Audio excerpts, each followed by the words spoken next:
Welcome students, welcome to Confidence Academy. ಇವತ್ತು ನಾವು question number 22 ನೋಡೋಣ. ಕ್ವಶನ್ ನಂಬರ್ 22ನಲ್ಲಿ ಯಾವ್ದು ಕ್ವಶನ್ ಬರ್ತಿದೆ, ಡೆತ್ ಆಫ್ ಪಾರ್ಟ್ನರನ್ನು ನಾವು ನೋಡ್ಬೋದು. ಇದರಲ್ಲಿ ಕ್ವಶನ್ ನಂಬರ್ 19 ನಮ್ಗೆ ಯಾವ್ದು ಕೇಳ್ತಾನೆ, profit and loss appropriation account ಕೇಳ್ತಾನೆ. Profit and loss appropriation account. Question number 20 interest on drawings ಕೇಳ್ತಾನೆ. ಕ್ವಶನ್ ನಂಬರ್ 21 ಗೇನ್ ರೇಷೋ ಕೇಳ್ತಾನಂತ ನಮಗೆ ಇಲ್ಲಿವರೆಗೆ ಗೊತ್ತಾಯ್ತು. ಈಗ ಕ್ವಶನ್ ನಂಬರ್ 22 ಯಾವ್ದು ಕೇಳ್ತಾನೆ, ಕ್ವಶನ್ ನಂಬರ್ 22 ಯಾವ್ದು ಕೇಳ್ತಾನೆ ಅಂದರೆ ಡೆತ್ ಆಫ್ ಪಾರ್ಟ್ನರ್ ಅಥವಾ ಡಿಸೀಸ್ ಪಾರ್ಟ್ನರ್ ಕ್ಯಾಪಿಟಲ್ ಅಕೌಂಟ್ ಅಥವಾ ಎಕ್ಸಿಕ್ಯೂಟರ್ ಅಕೌಂಟ್ ಅಂತ ಕೇಳ್ಬೋದು. ರೈಟ್, ಈಗ ನಾವು ನೋಡೋಣ. Just model question paper 1. Model question paper 1ನಲ್ಲಿ ಏನು ಮಾಡಿದಾನಂದರೆ ಸ್ವಲ್ಪ ಟಫ್ ಕ್ವಶನ್ ಕೊಟ್ಟಿದ್ದಾನೆ. ರೈಟ್, ಅಡ್ಜಸ್ಟ್ಮೆಂಟ್ ಭಾಳ ಇರ್ತೈತೆ. ಕ್ವಶನನ್ನು ನೋಡಿ ನೀವು ಸ್ವಲ್ಪ ಅಂಜಕ್ಕೆ ಹೋಗ್ಬೇಡ್ರಿ. ರೈಟ್, ಬಟ್ ಯಾವುದಾದ್ರೆ ಅಡ್ಜಸ್ಟ್ಮೆಂಟ್ ಕೊಟ್ಟು ಒಂದು ಅಡ್ಜಸ್ಟ್ಮೆಂಟ್ ಅಂತ ತೆಗಿಬೋದು. ಅದಕ್ಕಾಗಿ ನೀವೇನು ಮಾಡಿರಿ, ಆರಾಮಾಗಿ ಕ್ವಶನನ್ನು ನೋಡಿರಿ. ರೈಟ್, ಸ್ವಲ್ಪ ಟಫ್ ಇದೆ. ಈ ಪ್ರಕಾರ ಇಷ್ಟು ಅಡ್ಜಸ್ಟ್ಮೆಂಟ್ ಆತ ಕೇಳಲ್ಲ 6 ಮಾರ್ಕ್ಸಿಗೆ. ಇನ್ನೊಂದು ಮಾಡಲ್ ಕ್ವಶನ್ ಪೇಪರ್ 2ನಲ್ಲಿ ಸಹ ಒಂದು ಕ್ವಶನ್ ಕೇಳಿದಾನೆ, ಅದು ಸ್ವಲ್ಪ ಈಸಿ ಇದೆ. ಅಂದರೆ ಇದನ್ನು ನಾವು ಅರ್ಥ ಮಾಡಿಕೊಂಡು ಆಮೇಲೆ ಅದನ್ನು ನೋಡೋಣ. Right, first ನೋಡ್ಕೊರಿ. ಫಸ್ಟ್ ನಾವೇನು ಮಾಡಬೇಕಂದ್ರೆ ಓಲ್ಡ್ ಬ್ಯಾಲೆನ್ಸ್ ಶೀಟಿಂದ 3 ಎಂಟ್ರಿಯನ್ನು ನಾವು ತಗೋಬೇಕು. ರೈಟ್, ಡೆತ್ ಆಫ್ ಪಾರ್ಟ್ನರ್ ನಾವು ಯಾವಾಗಾದರೆ ಹಾಕ್ತಾ ಇದ್ದೀವಿ ಅಂದಿದ್ದ ಕೂಡಲೇ ಅಲ್ಲಿ ಏನು ಮಾಡಬೇಕಂದ್ರೆ ಮೊದಲು 3 ಎಂಟ್ರಿಯನ್ನು ನಾವು ತಗೋಬೇಕು. ಡೆತ್ ಆಫ್ ಪಾರ್ಟ್ನರ್ ಮಾಡುವಾಗ 3 ಎಂಟ್ರಿ ಯಾವುದದು, 3 ಆಪ್ಷನ್ಸ್ ಯಾವ್ದು ತಗೋಬೇಕು ನೋಡ್ಕೊರಿ. ಒಂದನೇದು ತಗೋಬೇಕು ನೇಮ್, ಯಾರ ನೇಮ್, ಡೆತ್ ಆಫ್ ಪಾರ್ಟ್ನರ್, ಯಾರು ಸತ್ತಿದ್ದಾರೆ ಅವ್ರದ್ದು. ಎರಡನೇದು ತಗೋಬೇಕು ರೇಷು, ಅಂದರೆ ಅವರಿಗೆ ಪ್ರಾಫಿಟ್ ಆ್ಯಂಡ್ ಲಾಸ್ನಲ್ಲಿ ಎಷ್ಟು ಭಾಗ ಬರ್ತಾ ಇದೆ. ಮೂರನೇದು ಅವರು ಎಷ್ಟು ತಿಂಗಳ ಕೆಲಸ ಮಾಡಿದ್ದಾರೆ, ಯಾರು ಸತ್ತಿದ ಪಾರ್ಟ್ನರ್ ಅಷ್ಟೇ. ಇದು 3 ಎಂಟ್ರಿಯನ್ನು ನಾವು ಪೆನ್ಸಿಲಿಂದ ಎಲ್ಲಾದರೆ ಬರ್ಕೋಬೇಕು, ಯಾಕಂದರೆ ನಮಗೆ ಪ್ರಾಬ್ಲಮ್ ಮಾಡೋಕ್ಕೆ ಈಸಿ ಆಗ್ತದೆ. Right, death of partner account ನಾವು ಯಾಕೆ ಹಾಕ್ತೀವಿ, ನಾವು ಡೆತ್ ಆಫ್ ಪಾರ್ಟ್ನರ್ ಅಕೌಂಟ್ ಯಾಕೆ ಹಾಕ್ತೀವಿ ಅಂದರೆ ನಮ್ಮ ಪಾರ್ಟ್ನರ್ ಸತ್ತಿದ ಮೇಲೆ ಅವ್ನು ಸತ್ತಿದ ಪಾರ್ಟ್ನರಿಗೆ ಎಷ್ಟು ಅಮೌಂಟ್ ನಾವು ಬಿಸ್ನೆಸ್ಸಿಂದ ಕೊಡಬೇಕು ಅದನ್ನು ಲೆಕ್ಕ ಮಾಡೋದಕ್ಕೆ ಸಪ್ರೇಟ್ ಅಕೌಂಟ್ ಹಾಕ್ತೀವಿ. ಅದೇ ಡಿಸೀಸ್ ಪಾರ್ಟ್ನರ್ ಕ್ಯಾಪಿಟಲ್ ಅಕೌಂಟ್. ಯಾಕಂದರೆ ಈಗ ಸತ್ತೋಗಿದ್ದಾನೆ, ಅವನ ಎಕ್ಸಿಕ್ಯೂಟರಿಗೆ ಕೊಡಬೇಕು. ಎಕ್ಸಿಕ್ಯೂಟರ್ ಅಂದರೆ ಯಾರು ಅಂದರೆ ಲೀಗಲ್ ರಿಪ್ರೆಸೆಂಟೇಟಿವ್ ಅಂತ ಹೇಳ್ತೀವಿ. ಏನಂತ ಹೇಳ್ತೀವಿ, ಲೀಗಲ್ ರಿಪ್ರೆಸೆಂಟೇಟಿವ್. ಏನಪ್ಪ ಲೀಗಲ್ ರಿಪ್ರೆಸೆಂಟೇಟಿವ್ ಅಂದರೆ, ಎಕ್ಸಾಂಪಲ್ ನಾವು ಬ್ಯಾಂಕ್ ಅಕೌಂಟ್ ಓಪನ್ ಮಾಡುವಾಗ ಒಂದು ನಾಮಿನಿ ಅಂತ ಮೆನ್ಷನ್ ಮಾಡ್ತೀವಿ. ಯಾಕೆ ಮೆನ್ಷನ್ ಮಾಡ್ತೀವಿ, ನಾಮಿನಿ ಅಂತ ಯಾರ್ದು ಮೆನ್ಷನ್ ಮಾಡ್ತೀವಿ, ನಮ್ಮ ಫಾದರ್ ಇರ್ಬೋದು, ಮದರಿಂದ ಹೆಸರು ಇರ್ಬೋದು, ಅಥವಾ ವೈಫಿಂದ ಇರ್ಬೋದು, ಬ್ರದರ್ ಇರ್ಬೋದು, ಸಿಸ್ಟರ್ ಇರ್ಬೋದು. ಯಾಕೆ ಅವರ ಹೆಸರು ನಾವು ಮೆನ್ಷನ್ ಮಾಡ್ತೀವಿ ಅಂದರೆ ನಾಳಿನ ದಿನ ನಮ್ಗೆ ಏನಾದರೆ ಆದರೆ ನಮ್ಮ ಅಮೌಂಟ್ ನಮ್ಮ ಬ್ಯಾಂಕ್ನಲ್ಲಿದ್ದ ಅಮೌಂಟ್ ಏನಾಗಬೇಕು, ಇವ್ರಿಗೆ ಹೋಗ್ಬೇಕಂತ ಅವರ ಹೆಸರನ್ನು ಮೆನ್ಷನ್ ಮಾಡ್ತೀವಿ. ಅದೇ ನಾಮಿನಿ. ಅದೇ ಇಲ್ಲಿ ನಾವೇನಂತ ಹೇಳ್ತೀವಿ, ಎಕ್ಸಿಕ್ಯೂಟರ್ ಅಂತ ಹೇಳ್ತೀವಿ. ರೈಟ್, ಈಗ ನೋಡ್ರಿ, ಈಗ ಎಕ್ಸಿಕ್ಯೂಟರ್ ಸತ್ತಿದ ಪಾರ್ಟ್ನರಿಂದ ಅಮೌಂಟ್ ಎಷ್ಟಿದೆ, ಮೊದಲು ನಾವು ಇಲ್ಲಿ 3 ಪಾರ್ಟ್ನರ್ ಕೊಟ್ಟಾನ, ರಮೇಶ್, ಪ್ರಕಾಶ್, ಸುರೇಶ್. ಮತ್ತು ಯಾರು ಸತ್ತಿದ್ದಾರೆ ಅವ್ರದ್ದು ಲೆಕ್ಕ ಮಾಡಬೇಕಲ್ರಿ. ರೈಟ್, 3ರದ್ದು ಅಮೌಂಟು ಇನ್ಕ್ಲೂಡ್ ಆಗಿರ್ತೈತಿ. ಇದರಲ್ಲಿ 3ರದ್ದು ರೊಕ್ಕ ಇರ್ತವೆ. ಬಟ್ ನಾವು ಯಾರು ಕ್ಯಾಲ್ಕುಲೇಷನ್ ಮಾಡಬೇಕು, ಯಾವ ಪಾರ್ಟ್ನರ್ ಸತ್ತಿದ್ದಾನೆ ಅವನದಷ್ಟೇ ಕ್ಯಾಲ್ಕುಲೇಷನ್ ಮಾಡಬೇಕು. ನೋಡ್ಬರಿ, ಫಸ್ಟ್ ಏನು ಹೇಳ್ತಾ ಇದ್ದಾನೆ, Ramesh, Prakash and Suresh were partners in a firm sharing profits and losses in the ratio 5:3:2. Right, ಮೊದಲು ನಮ್ಗೆ ಏನು ಬೇಕು, ನೇಮ್, ಯಾರು ಸತ್ತಿದ್ದಾರೆ ಅವ್ರು ಬೇಕು. ರೈಟ್, ಇಲ್ಲಿ ತನಂತರೂ ಯಾವುದಿಲ್ಲ, ಇಲ್ಲಿದೆ. Right, Ramesh died on 30th September 2019. ಯಾರು ಸತ್ತಿದ್ದಾರೆ, ರಮೇಶ್. ರೈಟ್,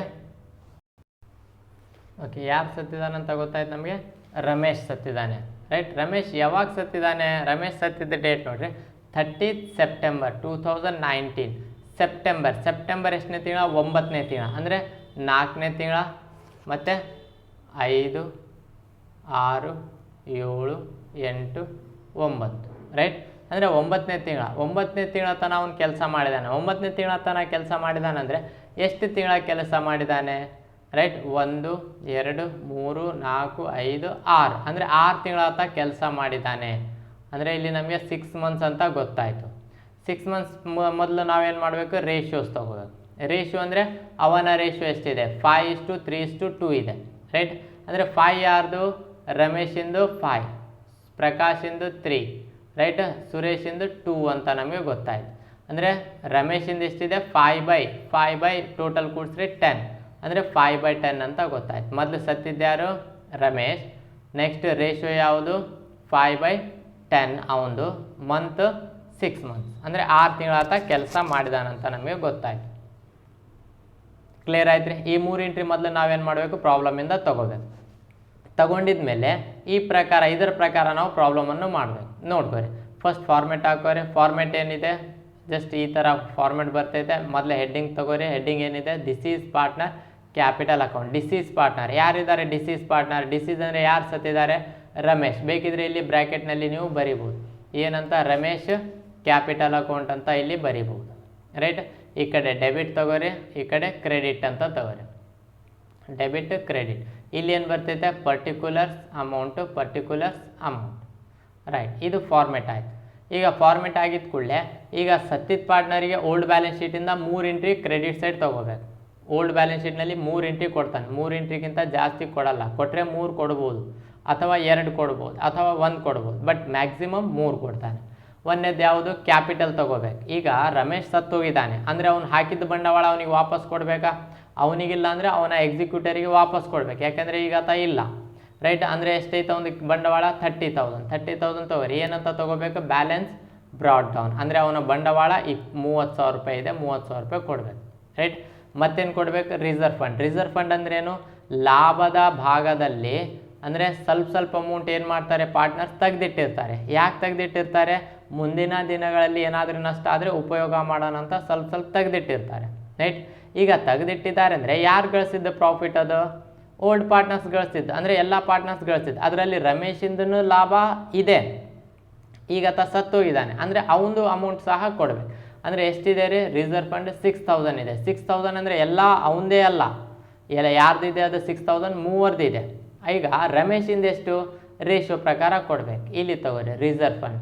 ರಿಸರ್ವ್ ಫಂಡ್ ಎಷ್ಟು? 6,000 ಇಂಟು 5/10. 5/10 ಯಾಕೆ ಬಂತು? ಅವನ ರೇಷಿಯೋ ಯಾರ್ದು? ರಮೇಶಿಂದು. ರೈಟ್. 5/10 ಅಂತ ತಗೋಬೇಕು. 5/10 ತೊಗೊಂಡ್ರೆ ಎಷ್ಟಾಯಿತು? 3,000. ಅಂದರೆ 6,000ದಲ್ಲಿ 3,000 ಯಾರ್ದು? ರಮೇಶಿಂದ ಅಮೌಂಟ್ ಅಂತ ಗೊತ್ತಾಯ್ತು. ಇನ್ನೊಂದು ಎಂಟ್ರಿ ಕೊಟ್ಟರೆ ಯಾವ್ದು ಕೊಡ್ಬೋದು? ಪ್ರಾಫಿಟ್ ಆ್ಯಂಡ್ ಲಾಸ್ ಅಕೌಂಟ್ ಕೊಡ್ಬೋದು. ಬಟ್ ಪ್ರಾಬ್ಲಮ್ನಲ್ಲಿ ಪ್ರಾಫಿಟ್ ಆ್ಯಂಡ್ ಲಾಸ್ ಅಕೌಂಟ್ ಕೊಟ್ಟಿಲ್ಲ ಅಂದರೆ 2 ಎಂಟ್ರಿ ಏನಾಗಿದೆ? ಓಲ್ಡ್ ಬ್ಯಾಲೆನ್ಸ್ ಶೀಟಿಂದ ಬಂದಿದೆ. ನೆಕ್ಸ್ಟ್ ಈಗ 3 ಎಂಟ್ರಿ ಇಲ್ಲಿಂದ ಬಂದರೆ 3 ಎಂಟ್ರಿ ಬರ್ಬೋದು, ಇಲ್ಲಾಂದರೆ 2 ಅಂತ ನಾನು ಹೇಳಿದೆ. ನೆಕ್ಸ್ಟ್ ಗುಡ್ವಿಲ್ ತೊಗೋಬೇಕು. ಗುಡ್ವಿಲ್ ಹೆಂಗೆ ಕ್ಯಾಲ್ಕುಲೇಷನ್ ಮಾಡಬೇಕು ನೋಡ್ರಿ. Goodwill to be valued at 2.5 year purchase. ಅಂದರೆ 2.5 ವರ್ಷ ಪರ್ಚೇಸ್ ಖರೀದಿ ಮೇಲೆ ಕ್ಯಾಲ್ಕುಲೇಷನ್ ಮಾಡಿರಿ. ಗುಡ್ವಿಲ್ ಅಮೌಂಟ್ ಕೊಟ್ಟಿಲ್ಲ ಆತ, ನಾವು ಕಂಡುಹಿಡೀರಿ ಅಂತ ಹೇಳ್ತಾ ಇದ್ದಾನೆ, ನಮಗೆ ಹೇಳ್ತಾ ಇದ್ದಾನೆ ಆತ. ರೈಟ್. ಹೆಂಗೆ ಕಂಡುಹಿಡಿಬೇಕು? 2.5 ವರ್ಷ ಖರೀದಿ, 2.5 year purchase of the average profit. Average profit ಎಷ್ಟು ವರ್ಷದ ಕೊಟ್ಟಾನ ನೋಡ್ರಿ? Previous 4 years. 4 ವರ್ಷದ ಎವರೇಜ್ ಪ್ರಾಫಿಟ್ ಕೊಟ್ಟಾನ. ಈಗ 4 ವರ್ಷದ ಎವರೇಜ್ ಪ್ರಾಫಿಟ್ ಕೊಟ್ಟಾನಂದರೆ 4 ವರ್ಷದ ಪ್ರಾಫಿಟ್ ಕೊಟ್ಟಿರ್ತಾನೆ. ಇಲ್ಲಿ ಕೊಟ್ಟಿದ್ದಾನೆ 12,000, 20,000, 13,000 ಮತ್ತು 15,000. 4 ವರ್ಷದ ಪ್ರಾಫಿಟ್ ಕೊಟ್ಟಿದ್ದಾನೆ. ಎವರೇಜ್ ಪ್ರಾಫಿಟ್ ಮೊದಲು ಕಂಡುಹಿಡಿಬೇಕು, ಆಮೇಲೆ ಗುಡ್ವಿಲ್ ಕಂಡುಹಿಡಿಬೇಕು. ಅಂದರೆ ಗುಡ್ವಿಲ್ ಕಂಡುಹಿಡಿಬೇಕಂದ್ರೆ ಈ ಥರ ಏನಾದರೆ ಕೊಟ್ಟರೆ ವರ್ಕಿಂಗ್ ನೋಟ್ ಹಾಕಬೇಕು. ವರ್ಕಿಂಗ್ ನೋಟ್ ಹೆಂಗೆ ಹಾಕ್ಬೇಕು ನೋಡ್ರಿ?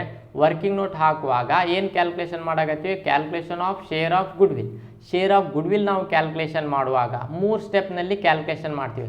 1ನೇ ಸ್ಟೆಪ್ ಬರ್ತೈತೆ ನಿಮಗೆ ಎವರೇಜ್ ಪ್ರಾಫಿಟ್, 2ನೇ ಸ್ಟೆಪ್ ಬರ್ತೈತೆ ಗುಡ್ವಿಲ್. ಮೊದಲು ಎವರೇಜ್ ಪ್ರಾಫಿಟ್ ತೆಗಿಬೇಕು, ಆಮೇಲೆ ಗುಡ್ವಿಲ್ ಕಂಡುಹಿಡಬೇಕು, ಆಮೇಲೆ ಶೇರ್ ಆಫ್ ಗುಡ್ವಿಲನ್ನು ನಾವು ಕಂಡುಹಿಡಬೇಕು. ಕ್ಲಿಯರ್ ಆಯ್ತು ರೀ? ಈ 3 ಸ್ಟೆಪ್ನಲ್ಲಿ ನಾವು ಗುಡ್ವಿಲನ್ನು ನಾವು ಕಂಡುಹಿಡ್ತೀವಿ. ಮೊದಲನೇದು ನೋಡ್ರಿ ಎವರೇಜ್ ಪ್ರಾಫಿಟ್. ಎವರೇಜ್ ಪ್ರಾಫಿಟ್ ಹೆಂಗೆ ಕಂಡುಹಿಡಿಬೇಕು? ಎಷ್ಟು ವರ್ಷದ ಎವರೇಜ್ ಪ್ರಾಫಿಟ್ ಹೇಳ್ತಾನೆ? 4 ಇಯರ್ಸ್ ಅಂತ ಹೇಳ್ತಾ ಇದ್ದಾನೆ. 4 ಇಯರ್ಸ್ ಅಂದರೆ 4 ವರ್ಷದ ಪ್ರಾಫಿಟ್ ಕೊಟ್ಟಿರ್ತಾನೆ. 12,000, 20,000, 13,000, 15,000. 4 ವರ್ಷದ ಪ್ಲಸ್ ಮಾಡಿರಿ. 12,000, 20,000, 13,000, 15,000 ಡಿವೈಡೆಡ್ ಬೈ 4. ಡಿವೈಡೆಡ್ ಬೈ 4 ಯಾಕೆ ಮಾಡಿವಿ? ಯಾಕೆಂದರೆ 4 ವರ್ಷದ ಪ್ಲಸ್ ಮಾಡಿವಿ. ಒಂದು ವೇಳೆ ಆತ 3 ವರ್ಷದ ಕೇಳಿದರೆ 3 ವರ್ಷದ ಪ್ಲಸ್ ಡಿವೈಡೆಡ್ ಬೈ 3. ರೈಟ್. ಆ ಥರ ಮಾಡಬೇಕು. ಈಗ 4 ವರ್ಷದ ಪ್ಲಸ್ ಮಾಡಿ ಡಿವೈಡೆಡ್ ಬೈ 4 ಮಾಡಿದರೆ ಆನ್ಸರ್ ಎಷ್ಟು ಬರ್ತೈತೆ? 15,000. ಏನು ರೀ ಇದು? Average profit. ಮೊದಲು ಎವರೇಜ್ ಪ್ರಾಫಿಟ್ ಕಂಡುಹಿಡಿಬೇಕು, ಆಮೇಲೆ ಏನು ಕಂಡುಹಿಡಿಬೇಕು? ನಾವು ಗುಡ್ವಿಲ್ ಕಂಡುಹಿಡಿಬೇಕು. ಗುಡ್ವಿಲ್ ಹೆಂಗೆ ಕಂಡುಹಿಡಿಬೇಕು ನೋಡ್ಕೊರಿ. ಗುಡ್ವಿಲ್ ಹೆಂಗೆ ಕಂಡುಹಿಡಿಬೇಕು ಅಂತ ಹೇಳ್ತಾ ಇದ್ದಾನಂದರೆ goodwill to be valued at 2.5 year purchase. 2.5 ಅಂದರೆ 2.5 ವರ್ಷ. ಅಂದರೆ ಯಾವುದ್ರ ಮೇಲೆ?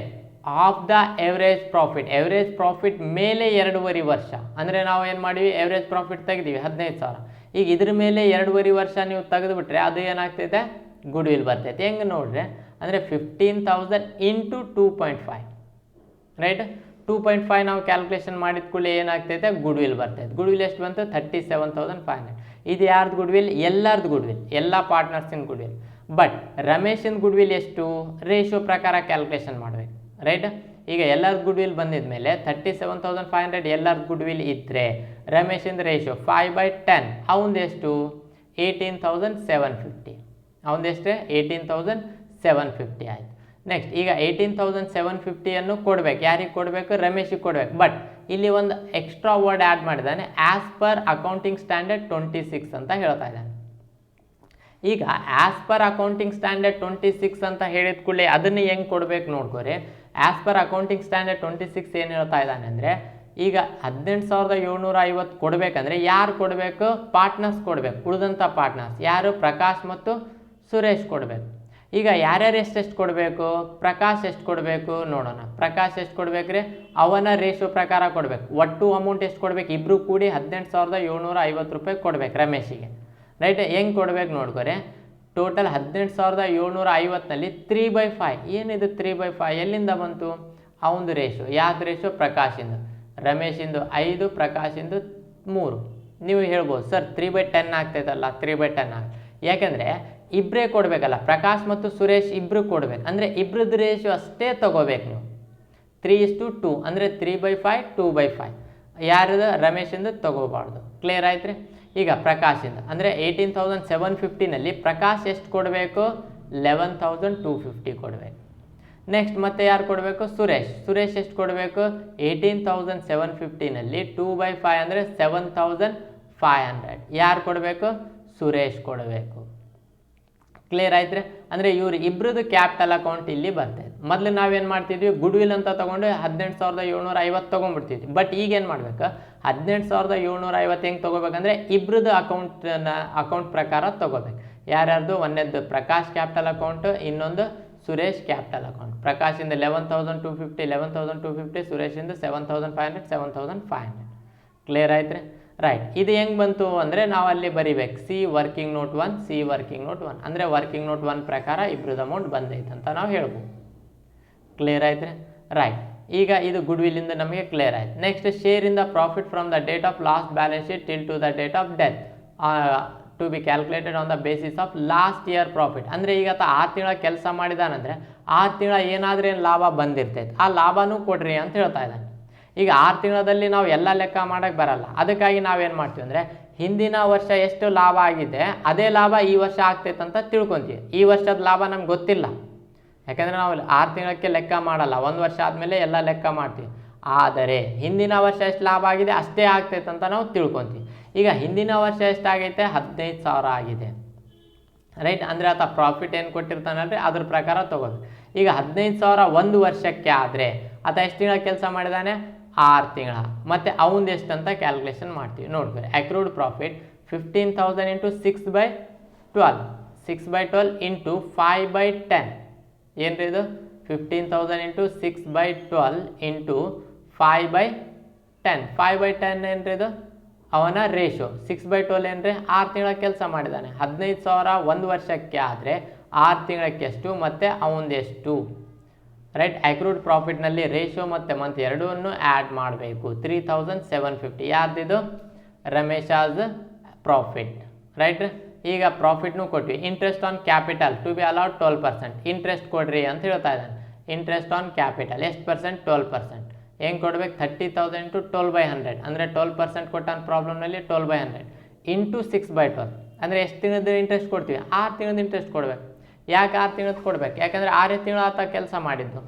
ರೈಟ್, ಅದಕ್ಕಾಗಿ 6 ತಿಂಗಳದ್ದು ಇಂಟ್ರೆಸ್ಟ್ ಕೊಡ್ತೀವಿ. 6 ತಿಂಗಳದ್ದು ಇಂಟ್ರೆಸ್ಟ್ ಎಷ್ಟಾಗ್ತೈತೆ? 1,800 ಆಗುತ್ತೆ. ಕ್ಲಿಯರ್ ಆಯ್ತು ರೀ. ಮತ್ತೇನಾದರೂ ಕೊಟ್ಟಾನೆ ಅಂದರೆ ಮುಗಿದೋದು. 3 ಎಂಟ್ರಿ ಓಲ್ಡ್ ಬ್ಯಾಲೆನ್ಸ್ ಶೀಟಿಂದ ಮತ್ತೆ ಆತ ಏನು ಹೇಳ್ದಾನೆ ಅದನ್ನು ನಾವು ಕೊಟ್ಟಿವಿ. ರೈಟ್, ಈಗ ಟೋಟಲ್ ಮಾಡಿರಿ. ಈ ಕಡೆ ಎಷ್ಟಾಯಿತು? 57,300. ಈ ಕಡೆ ಸೇಮ್ ಅಮೌಂಟ್ ಈ ಕಡೆ ತೊಗೋಬೇಕು 57,300. ಅದೇ ಅಮೌಂಟನ್ನು ಇಲ್ಲಿ ಏನಾದರೂ ಇದ್ರೆ ಮೈನಸ್ ಮಾಡಿ, ಏನಿಲ್ಲ ಅಂದರೆ 57,300. ಇದು ಎಕ್ಸಿಕ್ಯೂಟರ್ಸ್ ಅಕೌಂಟ್. ಇದು ಮಾಡಲ್ ಕ್ವಶನ್ ಪೇಪರ್ 1. ಈಗ ಮಾಡಲ್ ಕ್ವಶನ್ ಪೇಪರ್ 2ನಲ್ಲಿ ನೋಡ್ರೆ, ಮಾಡಲ್ ಕ್ವಶನ್ ಪೇಪರ್ 2ನಲ್ಲಿ ಬ್ಯಾಲೆನ್ಸ್ ಶೀಟೇ ಕೊಟ್ಟಿಲ್ಲ. ಹೌದಾ? ಬ್ಯಾಲೆನ್ಸ್ ಶೀಟ್ ಕೊಟ್ಟಿಲ್ಲ ಅಂದರೆ ನಾವೇನು ಮಾಡಬೇಕು? ಪ್ರಾಬ್ಲಮ್ ಇನ್ನೂ ಈಸಿಯಾಗಿ ಮಾಡ್ಬೋದು. ಅಂದರೆ ನಿಮಗೆ ಆ್ಯನ್ವಲ್ದಲ್ಲಿ ಈ ಪ್ರಕಾರ ಕ್ವಶನ್ ಕೇಳ್ಬೋದು. ಯಾಕೆಂದರೆ ಮಾಡಲ್ ಕ್ವಶನ್ ಪೇಪರ್ 1ನಲ್ಲಿ ಏನು ಕ್ವಶನ್ ಕೇಳೋಣ ಅದು ಭಾಳ ಟಫ್ ಇದೆ. ರೈಟ್, ಮತ್ತು 6 ಮಾರ್ಕ್ಸಿಗೆ ಅಷ್ಟು ಅಡ್ಜಸ್ಟ್ಮೆಂಟ್ ಅಂತ ಕೇಳಬಾರ್ದು. ಆ್ಯಕ್ಚುಲಿ ಒಂದು ವೇಳೆ ಕೇಳಿದರೆ ಬರೀರಿ. ಒಂದು ವೇಳೆ ಟೈಮ್ ಜಾಸ್ತಿ ಆಗ್ತಾ ಇದೆ ಅಂದರೆ ಅದನ್ನು ಸ್ಕಿಪ್ ಮಾಡಿಬಿಡ್ರಿ, ಬೇರೆ ಪ್ರಾಬ್ಲಮನ್ನು ಅಟೆಂಪ್ಟ್ ಮಾಡಿರಿ, ಒಳ್ಳೆಯದು. ಯಾಕೆಂದರೆ ಟೈಮ್ ಅದರಲ್ಲಿ ಭಾಳ ಹೋಗ್ತೈತೆ. ಅಡ್ಜಸ್ಟ್ಮೆಂಟ್ ಜಾಸ್ತಿ ಇದೆ, ಯಾವುದಾದ್ರೂ ಒಂದು 2 ತೆಗೆದು ಕೊಟ್ಟರೆ ಕೊಡ್ಬೋದು. Okay, right. ಈಗ ಈ ಪ್ರಾಬ್ಲಮ್ನಲ್ಲಿ ನೋಡಿರಿ, ಫಸ್ಟ್ ಸ್ಟೆಪ್ ನಾನೇನು ಹೇಳಿದೆ, ಮೊದಲು ಏನು ಮಾಡಬೇಕು, 3 ಅಂದರೆ ನೇಮ್, ರೇಷಿಯೋ, ಮಂತ್ಸ್ ತಗೋಬೇಕು. ಯಾರು ಸತ್ತಿದ್ದಾರೆ ಅಂದರೆ ನಮಗೆ ಇಲ್ಲಿ ಪ್ರಾಬ್ಲಮ್ನಿಂದ ಗೊತ್ತಾಗ್ತೈತೆ ರಾಜು ಡೈಡ್. ಯಾರು ಸತ್ತಿದ್ದಾರೆ, ರಾಜು. ನೋಡಿರಿ, Raju, Ravi and Rupa are partner sharing profits and losses in the ratio of 4:3:3. 3 partners ಇದ್ದಾರೆ, ಇನ್ನೂ ಗೊತ್ತಿಲ್ಲ ಯಾರು ಸತ್ತಿದ್ದಾರೆ ಅಂತ. Their capital balance on 1/4/2019 stood rupees 1,80,000 50,000. 30 capital ಗೊತ್ತಾಗಿದೆ. ರಾಜು ಡೈಡ್ ಆನ್ 1/10, 10ನೇ ತಿಂಗಳಕ್ಕೆ ಸತ್ತಿದ್ದಾನೆ. ಈಗ 10ನೇ ತಿಂಗಳಕ್ಕೆ ಸತ್ತಿದ್ದಾನೆ ಅಂದರೆ ಮೊದಲು ಯಾರು ಸತ್ತಿದ್ದಾರೆ, ರಾಜು. ನೇಮ್ ತೊಗೊಂಬಿಡ್ರಿ, ರಾಜು. ರೇಷಿಯೋ, ರಾಜುಂದು ರೇಷಿಯೋ ಎಷ್ಟಿದೆ ರೀ, ಮೊದಲು ರಾಜು, ರವಿ, ರೂಪಾ 4:3:3 ಅಂದರೆ ರಾಜುಂದು ಮೊದಲಿದೆ 4/10 ಅಂತ ನಮಗೆ ಗೊತ್ತಾಯಿತು, 4/10. ರೈಟ್. ಈಗ ಮಂತ್ ಕ್ಯಾಲ್ಕುಲೇಷನ್ ಹೆಂಗೆ ಮಾಡಬೇಕು, 4ನೇ ತಿಂಗಳಕ್ಕೆ ಪ್ರಾಬ್ಲಮ್ ಸ್ಟಾರ್ಟ್ ಆಗ್ತೈತೆ. 4, 5, 6, 7, 8, 9, 10, 10ನೇ ತಿಂಗಳ ತನಕ. ಈಗ 10ನೇ ತಿಂಗಳ ನೋಡ್ರಿ, ಈಗ ಎಷ್ಟು ತಿಂಗಳ ಕೆಲಸ ಮಾಡಿದ್ದಾನೆ, 1, 2, 3, 4, 5, 6, 7 ಅಂದರೆ 7 ತಿಂಗಳಂತ ನೀವು ಹೇಳ್ತೀರಿ. ಬಟ್ ನಾನೇನು ಹೇಳ್ತೀನಿ ಅಂದರೆ ಈ 10ನೇ ತಿಂಗಳನ್ನು ನಾವು ಕಾನ್ಸಿಡರ್ ಮಾಡಲ್ಲ. ಯಾಕೆ ಕಾನ್ಸಿಡರ್ ಮಾಡಲ್ಲ ನೋಡ್ಕೊರಿ. ಆತ ಯಾವಾಗ ಸತ್ತಿದ್ದಾನೆ, 1ನೇ ತಾರೀಕು 10ನೇ ತಿಂಗಳಿಗೆ ಸತ್ತಿದ್ದಾನೆ. ಅಂದರೆ 10ನೇ ತಿಂಗಳ ಆತ ಕೆಲಸ ಮಾಡಿದ್ದಾನೆ, ಮಾಡಿಲ್ಲ. 1ನೇ ತಾರೀಕಿಗೆ ಸತ್ತಿದ್ದಾನೆ ಅಂದರೆ 10ನೇ ತಿಂಗಳ ಹೆಂಗೆ ಕೆಲಸ ಮಾಡ್ತಾನೆ, ರೈಟ್.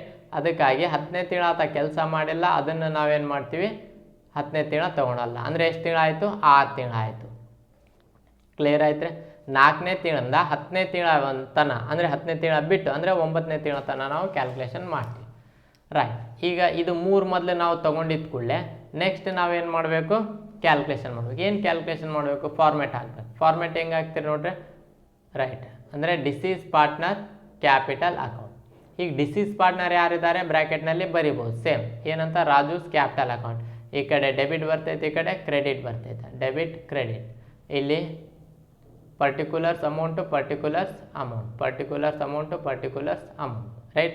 ಈಗ ಬ್ಯಾಲೆನ್ಸ್ ಶೀಟ್ ಕೊಟ್ಟರೆ ಬ್ಯಾಲೆನ್ಸ್ ಶೀಟಿಂದ 3 ಎಂಟ್ರಿ ಅಂತ ಹೇಳಿದೆ. ಬ್ಯಾಲೆನ್ಸ್ ಶೀಟ್ ಕೊಟ್ಟಿಲ್ಲ ಅಂದ್ರೇನು, ಈಗ ಅವನು ರಾಜು ಸತ್ತಿದ್ದಾನೆ ಅಂದರೆ ಅವ್ನ ಬಂಡವಾಳ ಕೊಡಬೇಕಾ ಕೊಡಬಾರ್ದ್ರೆ, ಅವ್ನ ಬಂಡವಾಳ ಅವನಿಗೆ ಕೊಡಬೇಕು, ರೈಟ್. ಅವ್ನ ಕ್ಯಾಪಿಟಲ್ ಏನಂತ ತೊಗೋಬೇಕು, ಬ್ಯಾಲೆನ್ಸ್ ಬ್ರಾಡ್ ಡೌನ್ ಎಷ್ಟಿದೆ, 1 ಲಕ್ಷ ಕೊಟ್ಟುಬಿಟ್ರಿ. ಬ್ಯಾಲೆನ್ಸ್ ಬ್ರಾಡ್ ಡೌನ್ ಕ್ಯಾಪಿಟಲ್ ತೊಗೊಂಡಿದ್ದ ಕೂಡಲೇ ಎಲ್ಲವೂ ಅಡ್ಜಸ್ಟ್ಮೆಂಟಿಂದ ತೊಗೋಬೇಕು. ಈಗ ಇಂಟ್ರೆಸ್ಟ್ ಆನ್ ಕ್ಯಾಪಿಟಲ್ 12% ಇಂಟ್ರೆಸ್ಟ್ ಕೊಡ್ರಿ, ಇಂಟ್ರೆಸ್ಟ್ ಆನ್ ಕ್ಯಾಪಿಟಲ್. ಇಂಟ್ರೆಸ್ಟ್ ಎಷ್ಟು, 1 ಲಕ್ಷದ ಮೇಲೆ. ಅಂದರೆ 1 ಲಕ್ಷ ಹೆಂಗೆ ಬಂತು, ಅವನದು ಕ್ಯಾಪಿಟಲ್ ಐತೆ, ಅವನ ಕ್ಯಾಪಿಟಲ್ ಎಷ್ಟೈತ್ರಿ, 1 ಲಕ್ಷ. 1 ಲಕ್ಷ ಮೇಲೆ ಎಷ್ಟು ಕೊಟ್ರಿ ಅಂತ ಹೇಳ್ತಾ ಇದ್ದಾನಂತ, 12%. 12% 12 divided by 100, percentage is nothing but divided by 100. 12% into 6/12. 6/12 ಯಾಕೆ ತೊಗೊಂಡು, 6 ತಿಂಗಳದ ಇಂಟ್ರೆಸ್ಟ್ ಅಷ್ಟೇ ಕೊಡ್ಬೇಕು. ಬಂಡವಾಳದ ಮೇಲೆ 6 ತಿಂಗಳದ ಇಂಟ್ರೆಸ್ಟ್, ಯಾಕೆಂದರೆ 6 ತಿಂಗಳು, 9 ತಿಂಗಳ ಕೆಲಸ ಮಾಡಿದರೆ 9/12, 3 ತಿಂಗಳ ಕೆಲಸ ಮಾಡಿದರೆ 3/12. ಕ್ಲಿಯರ್ ಆಯ್ತು ರೀ, ರೈಟ್. ನೆಕ್ಸ್ಟ್ ಅಂದರೆ ಎಷ್ಟಾಗ್ತೈತೆ ನೋಡ್ರಿ, ಅಮೌಂಟು 6,000 rupees ಆಗ್ತೈತೆ. Next he had withdrawn rupees 5,000 up to the date of death. ಮತ್ತು 5,000 ರೂಪಾಯಿ ಆತ ಏನು ಮಾಡಿದ್ದಾನೆ, ತಕ್ಕೊಂಡಿದ್ದಾನೆ, ವಿತ್ಡ್ರಾನ್, ರೈಟ್. ಈಗ ಈ ಕಡೆ ಎಲ್ಲ ನಾವು ಅವನಿಗೆ ಕೊಡೋದು ಅಮೌಂಟನ್ನು ಹಾಕ್ತೀವಿ ಕ್ರೆಡಿಟ್ ಸೈಡ್, ಇಲ್ಲಿ ಅವನು ತಕ್ಕೊಂಡಿದ್ದ ಅಮೌಂಟ್ ಅದನ್ನು ಮೈನಸ್ ಮಾಡ್ಬೇಕು. ಈ ಕೊಡೋ ಅಮೌಂಟಲ್ಲಿ ಆತ ತಗೊಂಡಿದ್ದು ಮೈನಸ್ ಮಾಡ್ಬೇಕು. ಮೈನಸ್ ಮಾಡಿದ ಮೇಲೆ ಉಳಿದಿದ್ದ ಅಮೌಂಟ್ ಅವನಿಗೆ ಕೊಡ್ಬೇಕು. ಎಷ್ಟು ತಗೊಂಡಿದ್ದಾನೆ ಅಂತ, 5,000. ಏನಂತ ತಗೋಬೇಕು, ಡ್ರಾಯಿಂಗ್ಸ್ ಅಂತ ತಗೋಬೇಕು. ಎಷ್ಟು, 5,000, 5,000, ರೈಟ್. ಡ್ರಾಯಿಂಗ್ಸ್ 5,000 ರೂಪಾಯಿ ತಕ್ಕೊಂಡಿದ್ದಾನೆ. ಇದು ನಾವು ಕೊಡಬೇಕಾಗಿದ್ದು, ಆತ ಮೊದಲೇ ತಕ್ಕೊಂಡಿದ್ದು, right. Next Raju share of goodwill. ನೋಡ್ರಿ ಇಲ್ಲಿ ಏನು ಹೇಳ್ತಾ ಇದ್ದಾನೆ, ಗುಡ್ವಿಲ್ ಕ್ಯಾಲ್ಕುಲೇಷನ್ ಮಾಡಿರಿ ಅಂತ ಹೇಳ್ತಾ ಇಲ್ಲ, ಡೈರೆಕ್ಟ್ ಕೊಟ್ಬಿಟ್ಟಿದ್ದಾನೆ. ಏನಂತ ಕೊಟ್ಟಿದ್ದಾನೆ, ರಾಜು ಶೇರ್ ಆಫ್ ಗುಡ್ವಿಲ್. ಯಾರ್ದು ಗುಡ್ವಿಲ್, ರಾಜುಂದು ಗುಡ್ವಿಲ್ ಅಂತ ಹೇಳ್ತಾ ಇದ್ದಾನೆ. ಎಷ್ಟಿದೆ ರಾಜುಂದು ಗುಡ್ವಿಲ್, 5,000 ಇದೆ, 5,000 ಇದೆ, ರೈಟ್. ಮೊದಲು ಅಲ್ಲಿ ಏನು ಹೇಳ್ದ, ಗುಡ್ವಿಲ್ ಕ್ಯಾಲ್ಕುಲೇಷನ್ ಮಾಡಿ ಹೆಂಗೆ ಕ್ಯಾಲ್ಕುಲೇಷನ್ ಮಾಡ್ಬೇಕು, ಎವರೇಜ್ ಪ್ರಾಫಿಟ್ ತೆಗೀರಿ, ಎವರೇಜ್ ಪ್ರಾಫಿಟ್ ಮೇಲೆ 2.5 year ಪರ್ಚೇಸ್ ಮಾಡಿರಿ ಅಂತ ಹೇಳ್ದ, ಯಾವುದು ಮಾಡಲ್ ಕ್ವಶನ್ ಪೇಪರ್ 1ನಲ್ಲಿ. ಈಗ ಏನು ಹೇಳ್ತಾ ಇದ್ದಾನೆ, ಡೈರೆಕ್ಟ್ ಕೊಟ್ಬಿಟ್ಟಿದ್ದಾನೆ, ರಾಜು ಶೇರ್ ಆಫ್ ಗುಡ್ವಿಲ್, ರಾಜುನ್ ಗುಡ್ವಿಲ್ 5,000 ಅಂತ. ಈಗ 5,000 ತಗೋಬೇಕು. ಮತ್ತು ಬ್ರ್ಯಾಕೆಟ್ನಲ್ಲಿ ಏನು ಕೊಟ್ಟಿದ್ದಾನೆ, as per AS 26, accounting standard 26. ಈಗ ಆ್ಯಸ್ ಪರ್ 26 ಹೆಂಗೆ ತೊಗೋಬೇಕು, ಮೊದಲು ನಾವೇನು ಮಾಡ್ತಿದ್ವಿ, ಇಲ್ಲಿ ಗುಡ್ವಿಲ್ ಅಂತ ತೊಗೊಂಡು 5,000 ತೊಗೊಂಡ್ಬಿಡ್ತಿದ್ವಿ. ಈಗ ಆ 5,000 ಹೆಂಗೆ ತೊಗೋಬೇಕಂದ್ರೆ, ಇಬ್ಬರು ಕ್ಯಾಪಿಟಲ್ ಅಕೌಂಟ್ನಲ್ಲಿ ಹಾಕಬೇಕು. ಯಾರ್ಯಾರು, ರವಿ ಮತ್ತು ರೂಪಾ, ರೈಟ್. ರವಿ ಮತ್ತು ರೂಪಾ ಯಾವ ಪ್ರಕಾರ, ಅವರ ರೇಷಿಯೋ ಪ್ರಕಾರ. ಅವರ ರೇಷಿಯೋ ಏನೈತಿರಿ, 3:3. ಇಬ್ಬರದೇ ರೇಷಿಯೋ ತೊಗೋಬೇಕು, ಯಾಕಂದರೆ ಇಬ್ಬರೇ ಕೊಡಬೇಕಲ್ರಿ. ಗುಡ್ವಿಲ್ ಅಮೌಂಟು ಸತ್ತಿದ ಪಾರ್ಟ್ನರಿಗೆ ಉಳಿದಂಥ ಪಾರ್ಟ್ನರ್ಸ್ ಕೊಡಬೇಕು, ರೈಟ್ ಅವರವರ ರೇಷೋ ಪ್ರಕಾರ. ಅಂದರೆ 3/6 3/6 10 ಬರಲ್ಲ. ಯಾಕೆ ಬರಲ್ಲ ಅಂದರೆ ರಾಜು ಯಾಕೆ ಕೊಡ್ತಾನೆ, ರಾಜು ಕೊಡಲ್ಲ. ರಾಜು ತೊಗೊತಾ ಇದ್ದಾನಂದರೆ ಇವರಿಬ್ರು ಕೊಡ್ಬೇಕು, ಇವರಿಬ್ರದ್ದು ರೇಷೋ ಅಷ್ಟೇ ತೊಗೋಬೇಕು. ಅಂದರೆ ರವಿ ಕ್ಯಾಪಿಟಲ್ ಅಕೌಂಟ್ 5000 ಇಂಟು 3/6 ಎಷ್ಟಾಗುತ್ತೆ ನೋಡ್ರಿ 2500. ರೂಪಾ 5000 ಇಂಟು 3/6 ಎಷ್ಟಾಗುತ್ತೆ 2500. ಕ್ಲಿಯರ್ ಆಯ್ತು. ಅಕೌಂಟಿಂಗ್ ಸ್ಟ್ಯಾಂಡರ್ಡ್ ಪ್ರಕಾರ ಅವರ ಕ್ಯಾಪಿಟಲ್ ಅಕೌಂಟ್ಸ್ ಬರ್ತಾವೆ ಓಲ್ಡ್ ಪಾರ್ಟ್ನರ್ಸಿಂದ, ಇಲ್ಲ ಅಂದರೆ ಡೈರೆಕ್ಟ್ ಗುಡ್ವಿಲ್ ಅಂತ ಹಾಕಿ ನಾವು ಹಚ್ಬೋದು. ಕ್ಲಿಯರ್ ಆಯ್ತು. Right. Next his share of profit up to the date of death. ಮತ್ತು ಇಲ್ಲಿ ಈಗ 6 ತಿಂಗಳ ಕೆಲಸ ಮಾಡೋಣಂದ್ರೆ ಏನಾದರೂ ಏನು ಪ್ರಾಫಿಟ್ ಬಂದಿರ್ತೈತೆ ಆ ಪ್ರಾಫಿಟ್ನು ಕೊಡ್ರಿ. ರೈಟ್. ಈಗ ಹೆಂಗೆ ಕ್ಯಾಲ್ಕುಲೇಷನ್ ಮಾಡಬೇಕು, his share of profit up to the date of death on the basis of previous year profit. ಹಿಂದಿನ ವರ್ಷದ ಪ್ರಾಫಿಟಿಗೆ ಕ್ಯಾಲ್ಕುಲೇಷನ್ ಮಾಡಿರಿ. ಈಗ ಹಿಂದಿನ ವರ್ಷದ ಲಾಭ ಎಷ್ಟಿದೆ 20,000 ಅಂತ ಕೊಟ್ಟಿದ್ದಾನೆ. ರೈಟ್. ಈಗ ಹಿಂದಿನ ವರ್ಷದ ಲಾಭ ಎಷ್ಟು, ಅವ್ನು ಅಕ್ರೂಡ್ ಪ್ರಾಫಿಟ್ ಕೊಡಬೇಕು. ಅಕ್ರೂಡ್ ಪ್ರಾಫಿಟ್ ಎಷ್ಟು 20,000. 20,000 ಇಂಟು 6/12. 6/12 ಯಾಕೆ ತೊಗೊಂಡ್ವಿ, ಯಾಕೆಂದರೆ ಒಂದು ವರ್ಷಕ್ಕೆ 20,000 ಲಾಭ ಆದರೆ 6 ತಿಂಗಳ ಕೆಲಸ ಮಾಡಿದ್ದಾನೆ ಅಂದರೆ 6 ತಿಂಗಳಕ್ಕೆ ಎಷ್ಟು, 3 ತಿಂಗಳ ಕೆಲಸ ಮಾಡಿದರೆ 3/12, 9 ತಿಂಗಳ ಕೆಲಸ ಮಾಡಿದರೆ 9/12. ಕ್ಲಿಯರ್ ಆಯ್ತು. ಈಗ 6 ತಿಂಗಳ ಕೆಲಸ ಮಾಡಿದ್ದಾನೆ ಅದಕ್ಕಾಗಿ 6/12. 6 ತಿಂಗಳಕ್ಕೆ ಎಷ್ಟು 4/10. ಅವನದು ಎಷ್ಟು, ರೈಟ್. ಅಂದರೆ ಎಲ್ಲರದು ಪ್ರಾಫಿಟ್ ಇದೆ 20,000, 6 ತಿಂಗಳಕ್ಕೂ ಎಲ್ಲರದು ಪ್ರಾಫಿಟ್, ಅವನದು ಎಷ್ಟು ಅಂತ ನಾವೇನು ಮಾಡಬೇಕು ರೇಷೋ ಪ್ರಕಾರ ಕಂಡುಹಿಡಬೇಕು. ಅಂದರೆ ಅಕ್ರೂಡ್ ಪ್ರಾಫಿಟ್ನಲ್ಲಿ ರೇಷೋನು ಬರ್ತೈತೆ ಮತ್ತು ಮಂತ್ನು ಬರ್ತೈತೆ. ರೈಟ್. ಓಕೆ. ನೆಕ್ಸ್ಟ್ ಅಮೌಂಟ್ ಎಷ್ಟಾಗ್ತೈತೆ 4,000 ರೂಪೀಸ್ ಪ್ರಾಫಿಟ್ ಆಯ್ತು. ಪ್ರೀವಿಯಸ್ ಇಯರ್ ಪ್ರಾಫಿಟ್ ಮುಗಿದೋಯ್ತು. ಅಂದರೆ ಇಂಟ್ರೆಸ್ಟ್ ಕೊಟ್ಟಿವಿ, ಡ್ರಾಯಿಂಗ್ಸ್ ತೊಗೊಂಡಿವಿ, ರಾಜು ಶೇರ್ ತೊಗೊಂಡಿವಿ, ಹೀಸ್ ಶೇರ್ ತೊಗೊಂಡಿವಿ, ಗುಡ್ವಿಲ್ ತೊಗೊಂಡಿವಿ, ಶೇರ್ ತೊಗೊಂಡಿವಿ. ರೈಟ್. ಈಗೇನು ಮಾಡ್ಬೇಕು, ಈ ಕಡೆ ಟೋಟಲ್ ಮಾಡಿರಿ ಎಷ್ಟಾಗಿದೆ ನೋಡಿರಿ 1,15,000. ಅದೇ 1,15,000ನಲ್ಲಿ -5,000 1,10,000. 5,000 ಮೈನಸ್ ಯಾಕೆ ಮಾಡಾಕತ್ತೀವಿ, ಯಾಕಂದರೆ ಆತ ಮೊದಲೇ ತಗೊಂಡಿದ್ದಾನೆ. ಈಗ 1,10,000 ಅದು ಏನಂತ ತೊಗೊತೀವಿ ಎಕ್ಸಿಕ್ಯೂಟರ್ಸ್ ಅಕೌಂಟ್ ಅಂತ ತೊಗೊತೀವಿ. ಈ ಥರ 6 ಮಾರ್ಕ್ಸಿಗೆ ಕೇಳುವ ಸಾಧ್ಯತೆಗಳು ಇದ್ದಾವೆ. ಅಂದರೆ ಹಿಂದಿನ ಪ್ರಾಬ್ಲಮ್ ಮಾಡಲ್ ಕ್ವಶನ್ ಪೇಪರ್ 1ನಲ್ಲಿ ಭಾಳ ಟಫ್ ಕೊಟ್ಟಿದ್ದ, ಕ್ಯಾಲ್ಕುಲೇಷನ್ ಭಾಳ ಇತ್ತು. ರೈಟ್. ಆ ಥರ ಏನು ಕೇಳೋದಿಲ್ಲ, ಬಟ್ ಅದು ಪ್ರಾಕ್ಟೀಸ್ ಮಾಡಿದರೆ ಯಾವುದಾದ್ರೆ ಒಂದು ಅಡ್ಜಸ್ಟ್ಮೆಂಟ್ ಬಿಟ್ಟು ಇನ್ನೊಂದು ಅಡ್ಜಸ್ಟ್ಮೆಂಟ್ ಕೊಡ್ಬೋದು. ಏನು ಕೊಡ್ತಾನಂದರೆ ಸೇಮ್ ಗುಡ್ವಿಲ್ ಒಂದು ಏನು ಮಾಡ್ತಾನಂದರೆ ಡೈರೆಕ್ಟ್ ಕೊಡ್ಬೋದು, ವ್ಯಾಲ್ಯೂಯೇಷನ್ ಮಾಡಿಬಿಟ್ರೆ ಇಷ್ಟು ಗುಡ್ವಿಲ್ ಅಂತ ಕೊಡ್ಬೋದು. ರೈಟ್. ಓಕೆ. ಅಂದರೆ ಇಲ್ಲಿ ಏನಾದರೂ ಡೌಟ್ಸ್ ಇದ್ದರೆ ನೀವು ಕಾಮೆಂಟ್ ಸೆಕ್ಷನ್ನಲ್ಲಿ ಅಥವಾ ನಿಮ್ಮ ಫ್ರೆಂಡ್ಸ್ ಕೂಡ ಮೊದಲು ಡಿಸ್ಕಷನ್ ಮಾಡ್ಕೊರಿ. ಅದಾಗೂ ಗೊತ್ತಾಗಿಲ್ಲ ಅಂದರೆ ಕಾಮೆಂಟ್ ಸೆಕ್ಷನ್ನಲ್ಲಿ ನೀವು ನನಗೆ ಯಾವುದೇ ಒಂದು ಕ್ವಶನ್ಸ್ ನಿಮ್ಗೆ ಏನು ಅರ್ಥ ಆಗಿಲ್ಲ ಅದನ್ನು ಕೇಳ್ಬೋದು. ಮತ್ತೊಂದು ಸಲ ಅದನ್ನು ನಾನು ರಿಪೀಟ್ ಮಾಡಿ ಹೇಳ್ತೀನಿ. ಧನ್ಯವಾದಗಳು.